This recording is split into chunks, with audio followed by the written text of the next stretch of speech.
अगली सेंसिटिव खबर बैबल कलां गोलीकांड नाल जुड़ी हुई SIT की जांच रिपोर्ट तलब हो चुकी है। मामले के विच मुलजमां ने हाईकोर्ट का कुंडा खड़काया सी। मामले की जांच CBI तो करवाउण की मंग की गई। कोर्ट ने सरकार नूं एडवांस कॉपी पटिशनर नूं देण दी कहा। 20 मई तो रैगूलर बहस इस पूरे मसले ते होण जा रही है।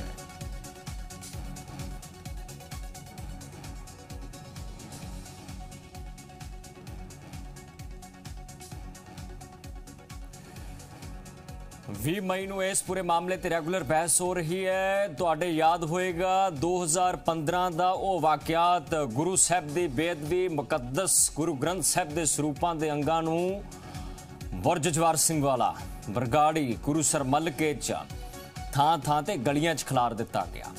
ਸਿੱਖ ਸੰਗਤ ਰੋਸ ਪ੍ਰਗਟਾਵਾ ਕਰ ਰਹੀ ਸੀ ਤਾਂ ਬੈਬਲ ਕਲਾਂ ਅਤੇ ਕੋਟਕਪੂਰਾ 'ਚ ਕੀ ਕੁਝ ਹੋਇਆ। ਸਵੇਰ ਦਾ ਵੇਲਾ ਸੀ, ਅੰਮ੍ਰਿਤ ਵੇਲੇ ਦਾ 5:30 ਵਜੇ ਦਾ ਜਦੋਂ ਸਮਾਂ ਲੰਘਦਾ ਹੈ ਤਾਂ 6 ਵਜੇ ਕੋਟਕਪੂਰਾ 'ਚ ਪਾਣੀ ਦੀਆਂ ਬੁਛਾੜਾਂ ਸ਼ੁਰੂ ਹੁੰਦੀਆਂ ਨੇ ਤੇ ਸਹੀ 4 ਘੰਟਿਆਂ ਬਾਅਦ ਬੈਬਲ ਕਲਾਂ ਦੇ ਵਿੱਚ ਪਾਣੀ ਦੀਆਂ ਬੁਛਾੜਾਂ ਦੇ ਨਾਲ ਰਾਉਂਡ ਫਾਇਰ ਹੁੰਦੇ ਨੇ, ਗੋਲੀਆਂ ਚੱਲਦੀਆਂ ਨੇ। ਕੋਟਕਪੂਰਾ 'ਚ ਕਈ ਸਿੱਖ ਜ਼ਖਮੀ ਹੁੰਦੇ ਨੇ, ਪੰਜਾਬ ਪੁਲਿਸ ਦੇ ਜਵਾਨ ਵੀ ਜ਼ਖਮੀ ਹੁੰਦੇ ਨੇ ਕਿਉਂਕਿ ਟਾਕਰਾ ਦੋ ਤਰ੍ਹਾਂ ਦਰਮਿਆਨ ਸੀ। ਇੱਕ ਪਾਸੇ ਸਿੱਖ ਜਥੇਬੰਦੀਆਂ ਸੀ, ਦੂਜੇ ਪਾਸੇ पंजाब पुलिस के जवान। बैबल कलां दे विच पानी दीयां बुछाड़ां भी चलियां, गोलियां भी चलियां, पर उस थां दा कोई CCTV सबूत नहीं है। हालांकि तुहाडे याद होएगा कि कोटकपूरा फायरिंग इंसीडेंट दे विच तुसीं वार-वार एक CCTV फुटेज जरूर देखी होएगी, पर बंदे कित्थे मरदे है। बैबल दे विच जदों गोली चलदी है तां 2 लोकां दे गोली वजदी है, जिस च कृष्ण भगवान सिंह अते गुरजीत सिंह दा जिक्र आउंदा है। दोहां दी मौत गोली नाल हुंदी है। उस तो बाद वड्डे पद्धर ते उस वेले दी सरकार ते सवाल उठदे ने कि आखिरकार गोली किस दे इशारे ते चली। हालांकि वड्डे पुलिस अफसर इस केस विच नामजद ने, जिस विच हैड कांस्टेबल तो लैके पंजाब दे सबका DGP तक का भी जिक्र होंदा है। बैबल कलां विच चली गोली के मामले दे विच जिहड़े मुलजम पुलिस अफसर सी, हालांकि क्रॉस परचा दर्ज होया सी। तुहाडी जानकारी च असीं वाधा कर दईए, जदों बैबल च गोली चली तां एक परचा पंजाब दी पुलिस दी स्टेटमेंट के आधार पर दर्ज होया। 307 सने कई धरावां हालांकि उस च लगियां कि पुलिस मुलाजम भी जख्मी सी, ते एक परचा उन्हां परिवारां दी शिकायत ते दर्ज होया जिन्हां दे जी इस जहानों तुरे, जिस च गुरजीत सिंह दा भी जिक्र आउंदा है, जिस च कृष्ण भगवान सिंह दा भी जिक्र आउंदा है। मृतकों के परिवारक मैंबरों के आधार पर भी वह परचा दर्ज होया, पर क्रॉस परचे तो बाद हुण जिहड़ी है स्थिति आखिरकार किहड़े एंगल ते है उसकी जानकारी की ज़्यादा सांझ साडे जी पंजाब के ब्यूरो चीफ नीतिका महेश्वरी पाउणगे। नीतिका, की कुछ जानकारी इस मसले ते? देखो, जे असी गल करिए बरगाड़ी बेअदबी दी या फिर कोटकपुरा गोलीकांड या फिर बहबल कला गोलीकांड, हर एक किसी भी मामले दे विच जांच जिहड़ी है वो पूरी नहीं हो पाई है।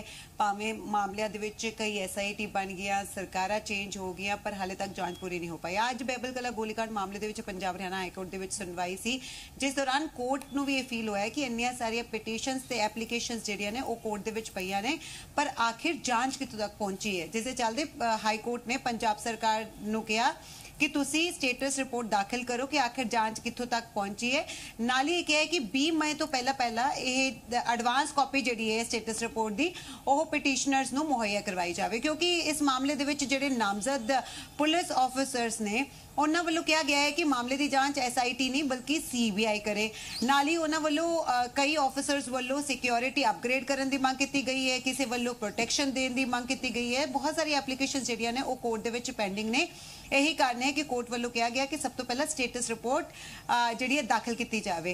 नाल ही भी दस दी कि 20 मई तो बाद बहस शुरू होगी इस मामले ते, क्योंकि हुण तक क्वेश्चन कोई पटीशन पाउंदा ओहदे उत्ते सरकार नूं नोटिस हुंदा, उस ते रिप्लाई आंदा, उस तो बाद सरकार दे रिप्लाई ते रिजोइंडर आंदा, यानी कि यही कारवा जिहड़ा है वो चल रहा है, जबकि मामला 2015 दा है। यही कारण है कि इक्को वार हुण जिहड़ी स्टेटस रिपोर्ट है वो दाखिल की जाएगी, उस तो बाद 20 मई तो इस मामले ते बहस जिहड़ी है रेगूलर वो शुरू हो जाएगी। नीतिका, सरकार दा पक्ष की कहंदा है, सरकार दा पलड़ा की कुछ कहंदा? देखो, जिहड़े मुलजम सी जां जिहड़े वो पुलिस अफसर सी जिहड़े एट द स्पॉट ते हाज़र सी, सीनियर अफसरां तो लैके यूनियन अफसर्स का जिक्र हो रहा है, पर इत्थे अहम सवाल यह है कि सरकार किस तरह इस केस की पैरवाई कर रही है, क्योंकि सरकार की भूमिका ते वड्डे सवाल लगते आए ने। कई पुलिस अफसरां दा जिक्र होया जिहड़े बेल आउट हो चुके ने, जिहड़े राहत उन्हां नूं मिल चुकी है। देखो टाइम टू टाइम सरकार अपना जरूर पक्ष रख रही है, लेकिन सब तो पहला क्वेश्चन यही इंपॉर्टेंट हो जाता है कि जदों SIT बदल गई, सरकार फिर अपना पक्ष रखती है, मामले की जांच फिर CBI करेगी या SIT करेगी, इसनों लैके कोर्ट दे विच काफ़ी देर मामला अटकिया रहा। उस तो बाद कोर्ट ने कहा कि नहीं SIT मामले की जांच करेगी, तो कह सकते हैं कि कोर्ट दे विच ये मामला काफ़ी देर जिहड़ा अटकिया रहा। भावें पंजाब सरकार अपना हर बार पक्ष भी जिहड़ा रखती रही कि मामले की जांच SIT जिहड़ी है वो फेयर कर रही है, पर फिर SIT ਜਿਹੜੇ बदले क्यों गए, SIT ਦੇ ਜਿਹੜੇ ਮੈਂਬਰਸ क्यों बदले जा रहे हैं, लगातार ये भी सवाल खड़े ਹੁੰਦੇ ਨੇ। ਤਾਂ ਕਹਿ ਸਕਦੇ हैं कि इस मामले ਦੀ राजनीति जिन्नी हुई उन्ना ही कोर्ट ਦੇ ਵਿੱਚ, क्योंकि लगातार यह मामला अटकिया रहा, शायद यही कारण है कि हाल तक जांच इस मामले च पूरी नहीं हो पाई। पर यह जरूर है जदों इस बार स्टेटस रिपोर्ट कोर्ट दे विच दाखिल की जाएगी तो हो सकता है कि जल्द तो जल्द इस मामले ते कोई ना कोई फैसला सुना के हाई कोर्ट इसका निपटारा कर दे। शुक्रिया नीतिका जानकारी दी सांझ साडे नाल पाउण दे लई।